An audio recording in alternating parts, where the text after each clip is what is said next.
Hi everyone, I'm your host, Davia, and today we are at the Forest of Eden in Grimesland to learn all about figs and its many health benefits.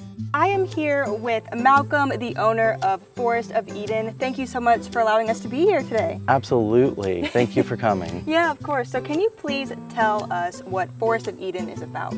So we are, technically I cannot say organic. We're a beyond organic farm. We work with what we believe to be truly organic stuff, mostly animal manures and that sort of thing. And it's about, providing a nursery as well as a farm. You can come here and try the fruit. If you like the fruit, you can buy the tree from us and take it home with you. I know that you all specialize in figs here, right? Yes, ma'am. Tell me about figs. So figs are a really cool crop. They're easy to propagate. If you take a branch this far, you can stick it in the ground, there's at least a 50% chance that's going to be a tree next year. They're just very, very popular, especially in the Mediterranean climate. And, America being a melting pot with everyone coming from all over everywhere, figs were one thing people would bring with them to remind them of back home. So because it was so easy to propagate, they were pretty much guaranteed to, bring 2 or 3 cuttings. At least one of them would become a tree that would remind them of what they are missing back at the house. Gotcha. So this is the Israeli 7 fig. This was brought here in the 1970s by a pastor who was actually on the way to Jerusalem. He brought it back after going out in the wilderness, and he found a wild fig tree, and he said it was the best fig he'd ever tasted. So he took a couple of cuttings. 7 is what they tell me, but no one's really sure. I've heard different stories, but the one I was told was 7, which is why I call this Israeli 7.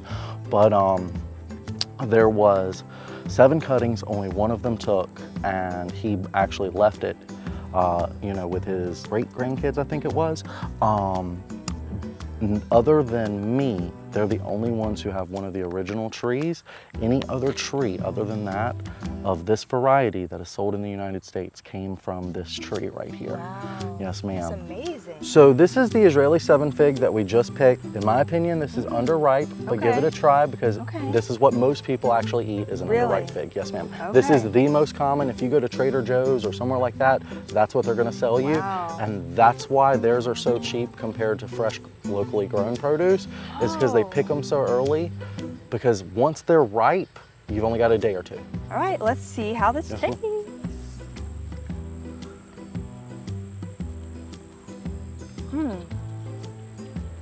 My first time trying it. It's good. Yes, ma'am. But it gets so much better from there. Really? Yes, ma'am. I'm excited. This is my favorite texture. But this is actually a Celeste or a brown turkey, which is not my favorite variety. This is one of the more common ones that you'll find in this area. So you said you never had a fig. This is what is most common. When you think of a fig from Eastern North Carolina, this is what people are thinking about. We get a surprise when I bite into this. Let's see how this tastes.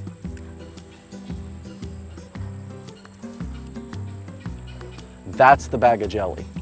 That's good. Yes, wow, that is literally like jelly. What? I really like figs. Yes, ma'am. Wow. Yes, ma'am. And they're good for you. Now that I know all the health benefits, this is exciting because ma'am. I'm always looking for something else to try. So, and I love fruit. This is great. I'm so glad. I'm so glad. Man, these mosquitoes out here are really feisty today, but it was worth it because we got to learn all about figs and I got to try some for the first time. I really enjoyed the last one. That was my favorite. It was sweet and ripe. But make sure you all come check Forest of Eden out and stay tuned for more on Eastern Lifestyle.